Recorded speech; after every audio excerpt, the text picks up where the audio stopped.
उद्धवजी, तुम्ही आणि तुमचा वाचाळ चेला सर्वज्ञानी संजय राऊत यांनी आमच्या देवेंद्रजींवर खालच्या पातळीची टीका करण्याची जणू स्पर्धा लागली आहे आणि त्याच्यामुळे महाराष्ट्राचा महानालायक महाकिताब हा तुमच्या दोघांपणे संयुक्तपणे वाटून द्यायला हवा। तुमच्या लायकीचा फुगा तर महाराष्ट्राच्या जनतेने कधीच फोडलाय। आता लायक कोण आणि नालायक कोण याची छोटीशी आठवण करून देते। ज्याच्यामुळे राजसाहेब ठाकरेंनी पक्ष सोडला तो कटकारस्थान करणारा नालायक भाऊ कोण? ज्यामुळे वैतागून नारायण राणेसाहेब पक्षातून बाहेर पडले ते स्वर्गीय बाळासाहेब आणि नारायण राणेसाहेब यांच्यामध्ये दरी निर्माण करणारा तो नालायक कोण? वडिलांच्या ज्वलंत विचारधारेला तिलांजली देणारा तो नालायक मुलगा कोण? सत्तेसाठी मुख्यमंत्री पदासाठी आपल्याच मित्र पक्षाला धोका देणारा, शत्रूशी हात मिळवणी करणारा तो नालायक मित्र कोण?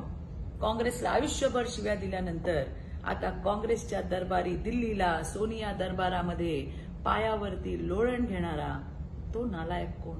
2.5 वर्ष जनतेच्या दारात आणि शेतकऱ्याच्या बांधावर न जाणारा तो नालायक मुख्यमंत्री कोण? कोविडमध्ये माणसं मरत असताना त्यांच्या टाळूवरचं लोणी खाणारा तो नालायक मुख्यमंत्री कोण?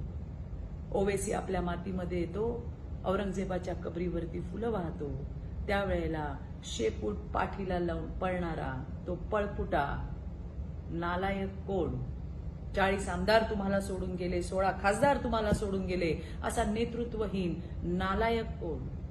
आणि उद्धवजी, आमच्या देवेंद्रजींना अटक करण्याचं कटकारस्थान करणारा, तयारी करणारा तो खलनायक नालायक कोण? आणि म्हणून उद्धवजी, तुमच्या नालायकपणाची, तुमच्या निर्लज्जपणाची आणि तुमच्या कोडगेपणाची लिस्ट फार मोठी आहे। यापुढे आमच्या देवेंद्रजींवरती बोलताना सांभाळून बोला। धन्यवाद। जय हिंद, जय महाराष्ट्र।